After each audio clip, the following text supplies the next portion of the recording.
Eto, tiningnan po ito ng expert sa pagtatanim. Ito po yung gusto nila ano? Yung mayroong konting fiber na natitira para nakakahinga daw po yung ugat. Saktong-sakto. Mula po sa balat po ng niyog, inihiwalay po niya yung tinatawag na coco fiber. O, cambio mo natin. O, atras. Uy, umatras, o. Ayun, pasulong naman po. Kung sa iba po, ang presyo po niyan, 29,000 sa atin po.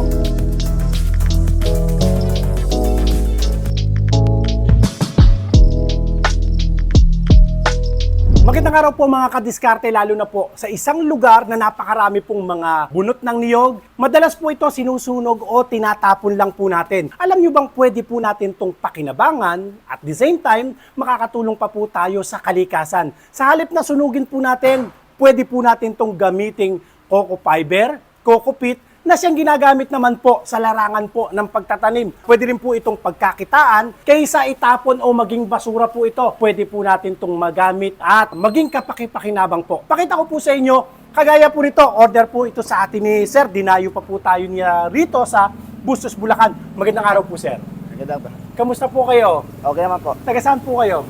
Bali, Cavite, pero ang mother ko province is Masbate. Masbate. So ito po, dadalhin nyo pa po ito sa Masbate. Yeah po. Sir, saan nyo po nakita yung ating advertisement? Sa FB, Mm-mm. so nakita ko lahat halos ng mga kagamitan nyo dito po sa farming. Mhm. Kaya nainganyo akong puntahan ng personal. Ayan, salamat po sa pagbisita nyo at sa pagdayo po dito sa Diskarte Pinoy TV sa pagtitiwala nyo po sa atin. Kagaya po nito, marami po bang bunot ng niyog po sa inyong Oo. lugar? Yan, kagaya po nito. Oh. Ayan. Marami po doon, kaya lang parang napanghinay kasi sinusunog ng mother ko noon, mga tawan niya. Mhm. So, bukod pa nakakasira ng kalikasan, maaaring ma-convert sa negosyo. Ayan, maraming salamat po. Testingin na po natin. Ang tawag po rito ay decultivator. Ang decultivator po, ginagamit po yan sa paghihiwalay po ng coco peat tsaka ng coco fiber para pakinabangan po natin ang mga bunot ng niyog. Ang kagandahan po ng ating machine, 20 horsepower po yan at key starter na po siya. Unlike po sa iba, dihila pa, pero ito pwede siyang dihila, pwede rin po siyang key starter dahil meron na po siyang battery. Diesel operated na po yan ha. Pakita ko po sa inyo kung gaano po siya ka-effective. Sa ngayon po, ang ginawa ko po para hindi po masyadong maalikabok dito sa ating area, binasa ko po itong bunot ng niyog. Pero mas effective po siya pagka po hindi basa. Kaya lang nandito po tayo sa isang area na baka ireklamo po tayo, no? Kasi masyadong magiging maalikabok. Pero kung syempre doon sa isang lugar na sa bundok, wala namang maapektuhan ng alikabok nito, okay lang po. Pero binasa ko na po iba po yung kayod pagka po tuyo po siya. Pero try na po natin, pakita ko po sa inyo.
Tingnan nyo po yung kanyang nagawa, tingnan nyo yung na-produce po niya.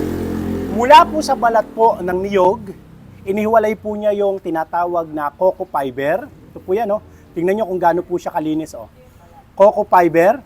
Yung iba ginagawa po ito, nung araw ginagawa po ito sa mga supa, Tama. sa Bed. sa mga kama.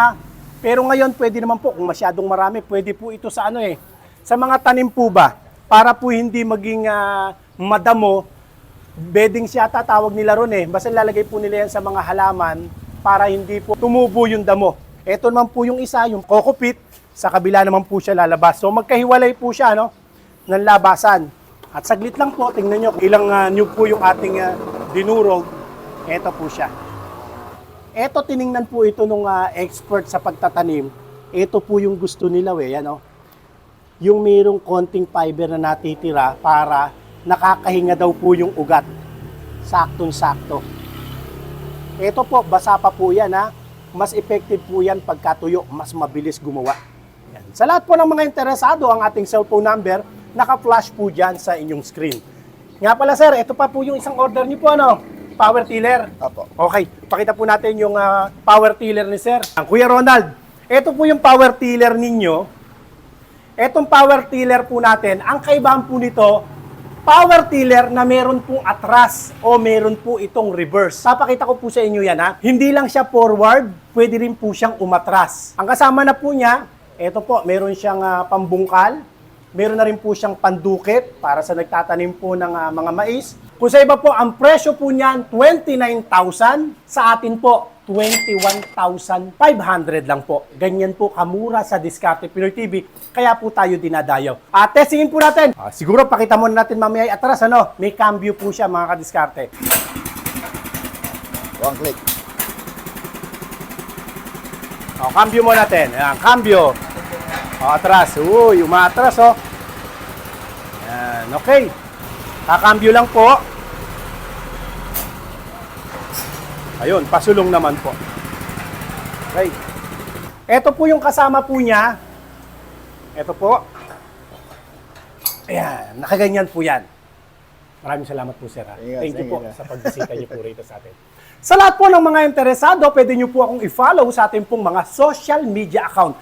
Pakitext niyo po ako sa ating cellphone number na naka-flash po dyan sa inyong screen. Maraming salamat po mga kadiskarte. Pakishare nyo na rin po sa mga kamag-anak, kakilala, o sa mga kaibigan po ninyo na sa tingin nyo po nangangailangan ng ganitong machine. Ingatan nawa po kayong palagi ng Panginoon. God bless po.